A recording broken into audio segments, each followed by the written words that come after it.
আসসালামু আলাইকুম। শিরোনামে আমন্ত্রণ জানাচ্ছি আমি কানিজ ফাতেমা লোপা। খাগড়াছড়ির দীঘিনালা ও লক্ষ্মীছড়িতে নদীর পানির স্রোতে ভেসে গিয়ে 2 জন নিখোঁজ হয়েছে। আর ভারী বর্ষণে খাগড়াছড়ি ও বান্দরবানে দেখা দিয়েছে পাহাড় ধস।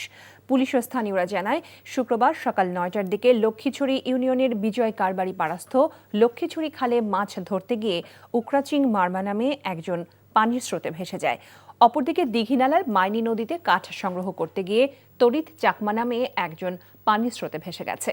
স্থানীয় ফায়ার সার্ভিস কর্মীরা তাদের উদ্ধারে তৎপরতা চালাচ্ছে। এদিকে টানা ভারী বর্ষণে খাগড়াছড়িতে পাহাড় ধস দেখা দিয়েছে। বান্দরবনে বৃষ্টি ও পাহাড়ি ঢলে আলীকদম ও রুমা উপজেলার সড়ক যোগাযোগ বিচ্ছিন্ন হয়ে পড়েছে। ক্ষয়ক্ষতি এড়াতে সাধারণ মানুষকে নিরাপদ আশ্রয়ে সরিয়ে নিচ্ছে প্রশাসন।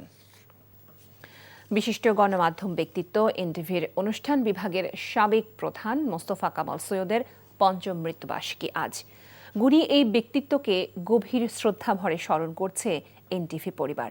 করোনায় আক্রান্ত হয়ে ২০২০ সালের ৩১শে মে ইন্তেকাল করেন তিনি। তার বর্ণাঢ্য জীবনের কিছু অংশ তুলে ধরছেন হাসান মাহমুদ। মোস্তফা কামাল সৈয়দ ছিলেন পর্দার আড়ালের এক আলোকিত মানুষ। টিভি প্রযোজক, নাট্য নির্দেশক, অভিনেতা, আবৃত্তিকার ও পরিচালক সব গুণে অনন্য এই মানুষটি ছিলেন সাদামাটা, স্বল্পভাষী। জনপ্রিয় টেলিভিশন এনটিভির শুরু থেকেই অনুষ্ঠান বিভাগের কাণ্ডারি ছিলেন মোস্তফা কামাল সৈয়দ। তার পরিকল্পনায় সম্প্রচারিত হয়েছে জনপ্রিয় সব অনুষ্ঠান। অসংখ্য শিল্পী, কলাকুশলী গড়ার কারিগর ছিলেন এই গুণীজন।